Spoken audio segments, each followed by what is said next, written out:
right ahead. Yeah. Mm-hmm.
Nice work. Very, very nicely done. I want to commend you on what you did at the opening here with that kind of horn call motif. No, it kind of sounds like a fox hunt. Yeah. It's lots of what Scarlatti did was mostly, you hear Spanish influence, Iberian influence, because he spent a lot of time in Lisbon and Madrid. But here, I mean, this just sounds extremely English to me. It sounds like an English fox hunt. And I think what I like that you're doing is that you're bringing out the top voice rather than playing them exactly the same. Oh, okay. Rather than, I really like that. I didn't know I was doing that. But yeah, that sounds good. You're doing it very well. Yeah, you're creating kind of a melody in there. What I think you could do, though, is because we hear this motive so many times, it can get a little bit repetitive because we hear it so much. And I like how when you repeat, you do change things up a little bit. Something I think you could do here is maybe voice out the bottom every now and then. So I want you to play these first few measures the way that you normally do, and then I want you to go back. The first four? First, let's see, 1, 2, 3, 4. That's first. Yeah, that's like the first 4 and a half. Sure, perfect. Let's go ahead and do the first 4 measures the way you typically do with the top voicing. Okay.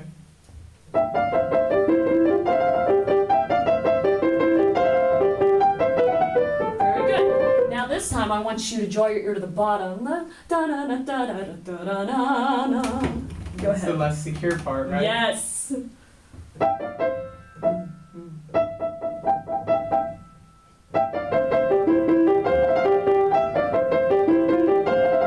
Very good. Yeah, nicely done. And you notice what that does. I love that you said it was the less secure part because it actually does expose what you might have been letting fall into the background a little bit. Why don't you try that one more time, a little bit under tempo, and play your right hand not only lighter, but a little bit more detached than the left. Okay. So make the left into more of a melody. So kind of a different articulation. Yes, a slightly different articulation. See if you like the way that sounds.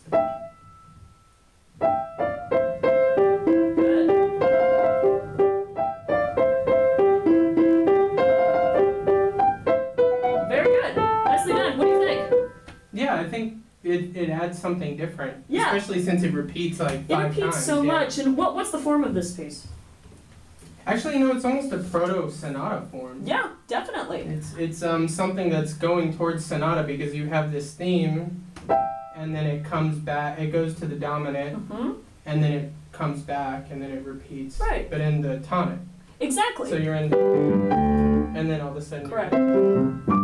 Exactly. So Yeah. you go to the dominant the first time, then it comes back to the tonic And the it second repeats time. the entire thing from Exactly. the first part, so it's pushing Right. towards sonata, And it is a sonata. I mean, he called these sonatas. proto-sonata. He wrote over 500 of these, of course. I mean, there's tons of them, and they're shorter than the classical sonatas that we tend to think of when we hear, sonata form, sonata allegro form. But you're absolutely right. And most of them are a lot of them are in binary, but this is one of the ones that I think pushes, towards classical sonata. It's Towards really classical sonata, I interesting. absolutely agree. It is a little bit on the binary side, and Little bit, yeah.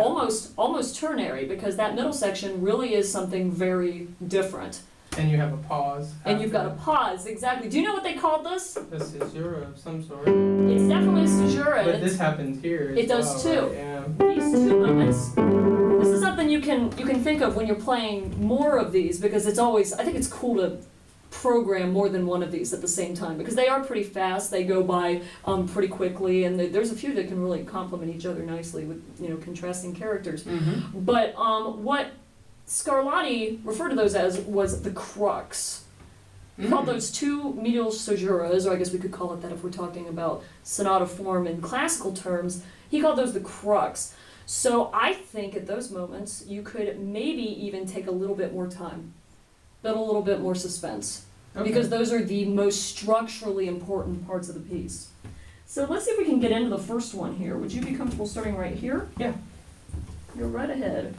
And then see if you can just pause a little bit more here before changing characters. Give the audience a second to absorb the new character. Sure. That's where it's at. No, what am I doing wrong now?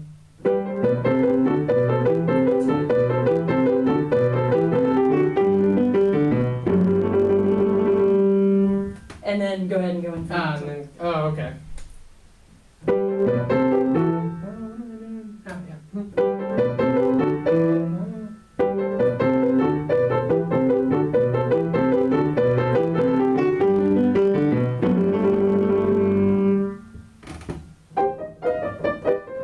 Good, yeah. So take a pause in between the Exactly, the maybe G. just a little bit. And I think we can find a bit of a happy medium between that, because that almost sounded like a It hesitation. was too much. Yeah, It's yeah, maybe yeah. a little bit too much. Try it again. Yeah, sure. All right.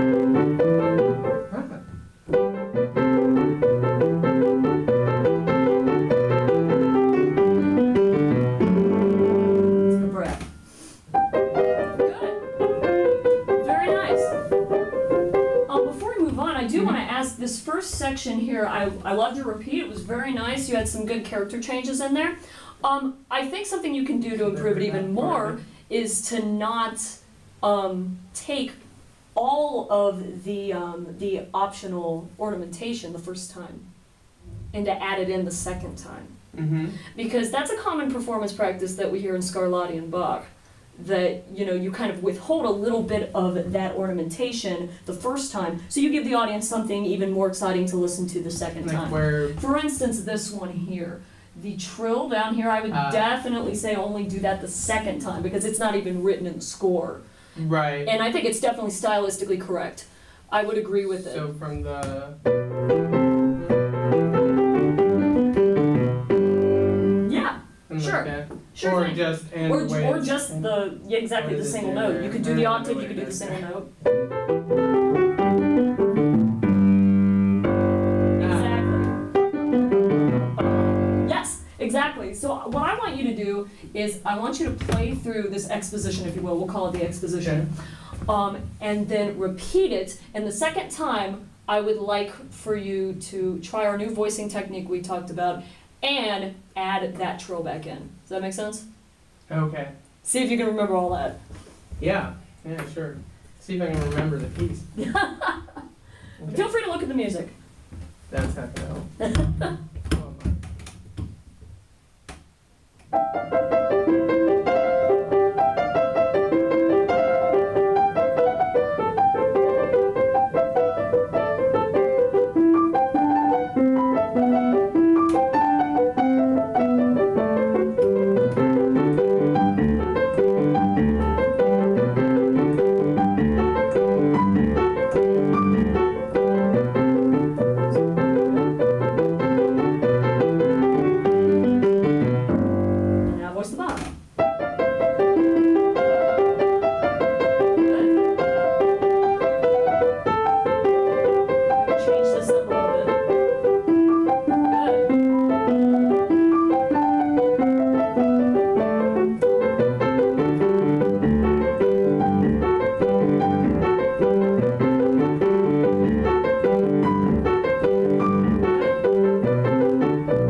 better, do you?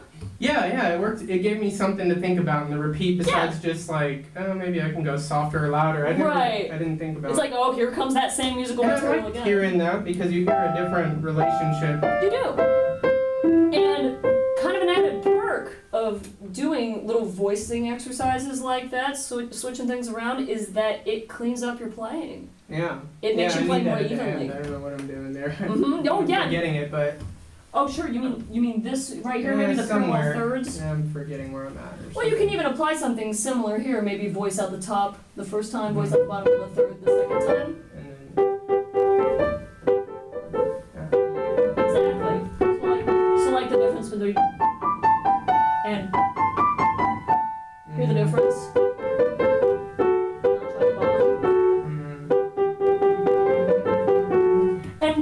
Word of advice that I could give you about kind of tying voicing and dynamics together is that here where you've got like a cutback and you have to crescendo, before you crescendo, you do of course have to bring your dynamic level back a little bit.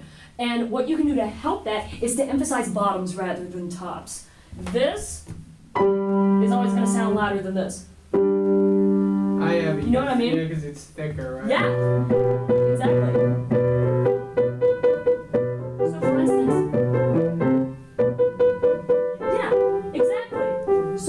Possibly do is maybe if the first time, I mean this is up to you, you could make it cut back more the first time, or you can make it cut back more the second time. You can maybe be a little more forward the first time. It's all up to you. It's a lot of options. There's a whole lot of options that you could do with this, but for instance, here.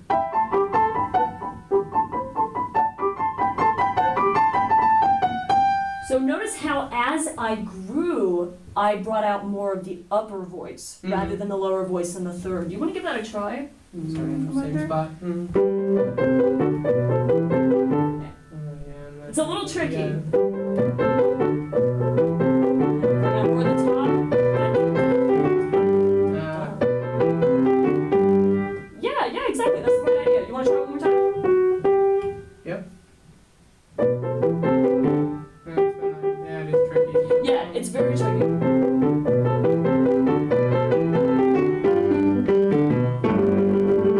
Very good. And of course, Scarlatti didn't have a piano at his disposal, as we know. It was a harpsichord or a clavecin. And the thing about harpsichords is, of course, they didn't have the control over dynamic and touch that we do. So there's obviously a lot of disagreement as to whether you should. Yeah, it would maybe be one would have been loud and the next time would have been soft. Exactly. They would use more terrace dynamics, different stops. They would use different articulations. Sure, and agogic accents, things like that. They would stretch out time a little bit in order to show importance on a specific musical part. But I think it is within your realm of creativity and artistic liberty to use the piano's capabilities to your advantage here and to switch the voicing a little bit as you're going through to help you express those dynamics. It gives you something to think about other than just I need to change. Exactly. Loud or soft. I think it helps you to develop more of a narrative within the piece, and that's really what a sonata is, right? Yeah. So it's a narrative. The further you got into the development of the sonata, you got like single movement sonatas, like Liszt went into stuff like that, and it was, everything was really more about telling a singular storyline. Are these high notes too loud? Why don't you go ahead and try that part? Starting right here. Yeah. You said the first time and the second time. It's the second time. That's the second time. You can start on the first time if you wanted. That might be a bit easier.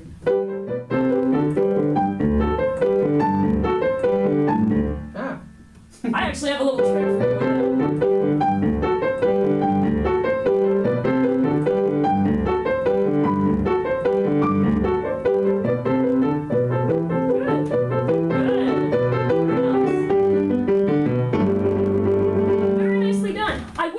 Necessarily too loud. I would say you could just shape them a little bit more as a separate texture. Because within this, you've got your... That's one texture, but then the other texture is...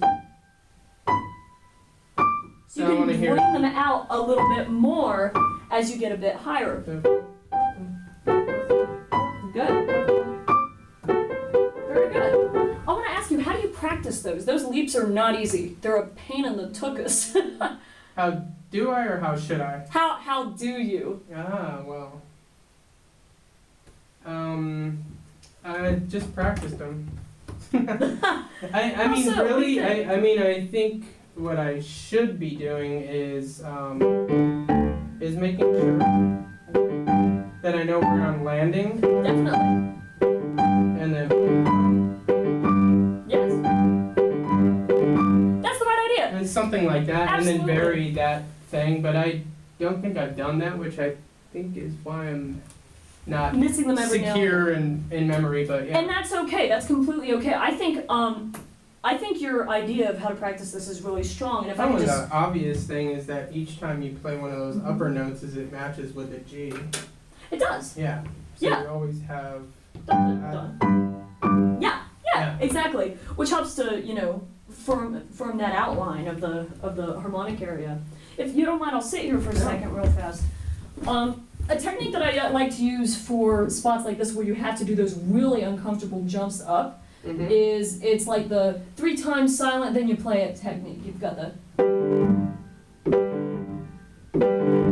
and now you play it. And then you do the same thing for the other ones. Going up to the B. So you're teaching your hand how to go there before you actually play it. Are Does you that make playing sense? 3 times Yes. without playing? Without playing the note. Mm-hmm. And then play it. And then you close the space. Or however it goes, I know the notes. And then by the end of it, your hand will just go there naturally. I think because it I'm becomes doing muscle something memory. stupid with the left hand too. Well, let's see. Maybe that's better. I think that's definitely. I'm doing You mean in terms of the fingering? Yeah. Are you doing it with 4 and 5? Yeah. It depends So on maybe the size of jumping your with the hand, 5 I is- would say. That's completely doable. So Uh-huh. would you do that part at the beginning? Yeah. Yeah, definitely. And I'm just silent on this. You're note just up silent on top. the actual leap, and then you're hovering over it. So you Like that. teach your hand exactly where it's going. Yes, exactly. And then for the higher ones, you don't mind, I'll just sit back here really fast. For the higher ones, especially that one is, that The one's D, really yeah. tricky. The D is really tricky, so if you do this,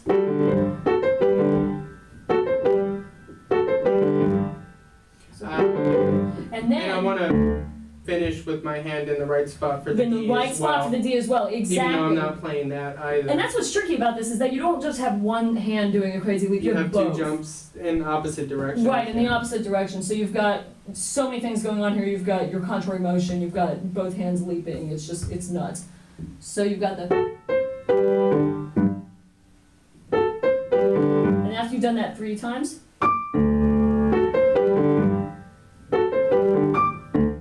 It's hard with that syncopated left hand.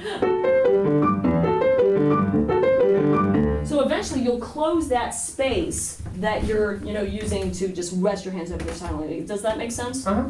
I think that'll help a little bit to clean that up. Sure. Very good. And that part needs to be cleaned up. That's a. And you're, it's you're the on, same well on your thing way here there. with Definitely. the return. Exactly, because I think you had a little bit Just of in a trouble with different that key. as well. Yeah. Very good. And then Mm-hmm. And then You it gotta gets do harder with the. Yes. Perfect. And then Yeah, exactly. happened. And just make sure it lands with the hardest places to use that technique, but it will help you. Yeah. It's really tricky because most of the time when you're using that technique, and like I use it in my Rachmaninoff, for instance, the Paganini variations that I'm working on right now, the next to last variation is that da da da da da da da da da, but you don't have like an opposite motion in the left hand and that kind of syncopated thing going on. So yeah, but you know the piece better than I do, so I think that's gonna help firm that up very nicely. Sure, I think so. Cool. Why don't we go ahead and try a little bit of this right here. I think you could do a lot more with character change Okay. in this second part. How would you personally describe the change of character between the exposition and then what we could call the development? What would you say? Is it somewhat more guitar driven? And, Yes, sir. Yes, sir. Because your chords. What does that sound like? Almost like a tarantella or It something. sounds like a tarantella. Yeah. I completely agree with you. It's almost like It's definitely dance. the way I would describe the character change between the first section and the second section is that we're going on a trip. You know, we started out in England. I mean, it sounds like an English foxhorn, At the foxhunt beginning, kind of yeah. thing, a horn call. And now it's very Iberian. It's very guitar influenced. It sounds like a tarantella. It sounds like Spain.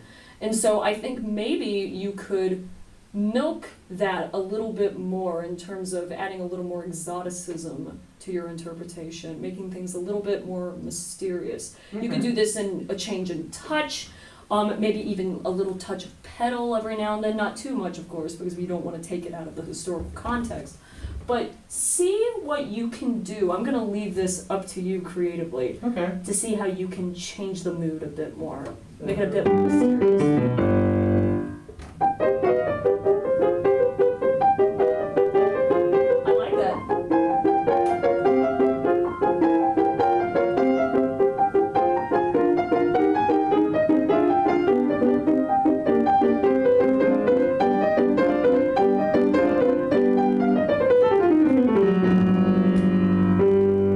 Beautiful. I liked that a lot. What did you do?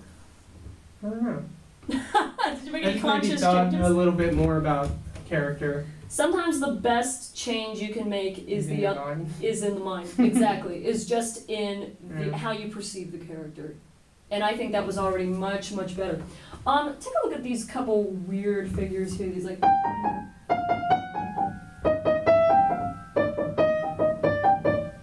I think there's a lot more you can do in terms of shaping within those things. It's almost like think about a girl with a fan kind of teasing you like da da da da da da da da. I like to be teased, so that's good. It's a little bit flirty, right? It seems like, I mean, it's unusual. Coquette.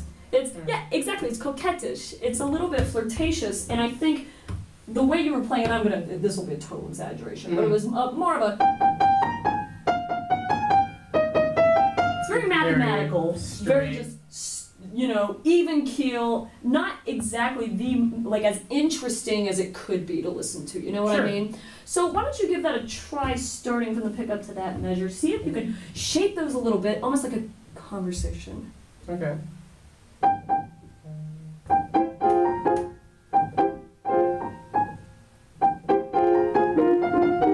Yeah.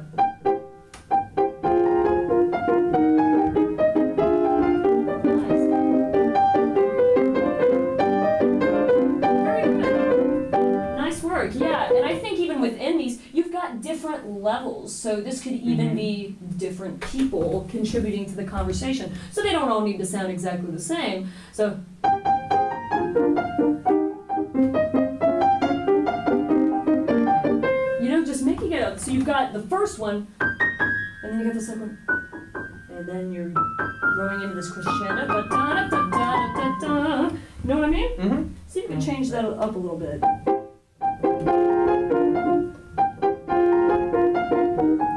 Now growing a little more. Now fuller, now much fuller.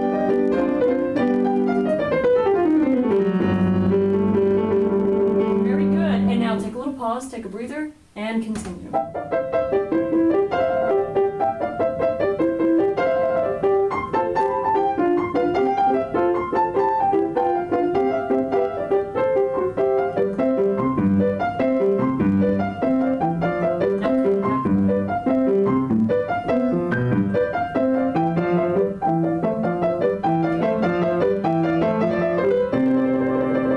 Good, David. I loved what you did here. That was definitely the best cutback in terms of crescendos that I've Okay. heard you do so far. Cool. I think you can apply that to other places in the piece, especially right here. I didn't hear quite the change that I think we need Okay. right here. I think, you know, you almost have to spoon feed your audience what you want them to hear, because you may be thinking, okay, I'm cutting back to crescendo, but if we don't hear it, then Okay. you didn't do it. It's kind of like if a tree falls in the woods and no one's around, does it make a sound? You know. Yeah. So if we don't hear it, then it's not, it's not quite as effective a part of the interpretation. So really you just have to exaggerate your dynamics a little bit more, I feel like. Okay. So go ahead and try starting from the recap Okay. one more time, and then make an effort to really bring things down here. Okay.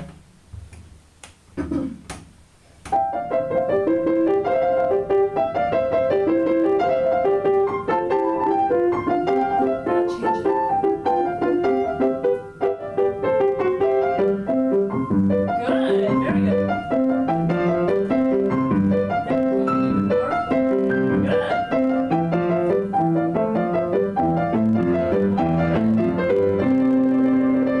Very nice. I thought that was much more playful, for sure. I always want to bite my lips during this piece. I don't know why. How come? Is it that stressful?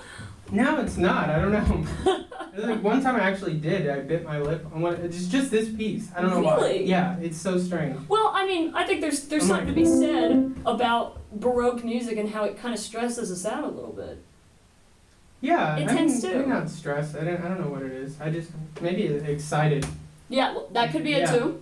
But I think there's we get this idea in our head because it was music written for harpsichord that it has to be absolutely crisp, clean, And no perfect. pedal, perfect, Yeah. pristine. Especially in the age we live in with YouTube and everything, we hear perfect performances of these and we hold ourselves to that standard. I think you can afford to be a little loosey-gooseier throughout the Okay. whole piece, especially in that middle section where things get a little more flirtatious. With the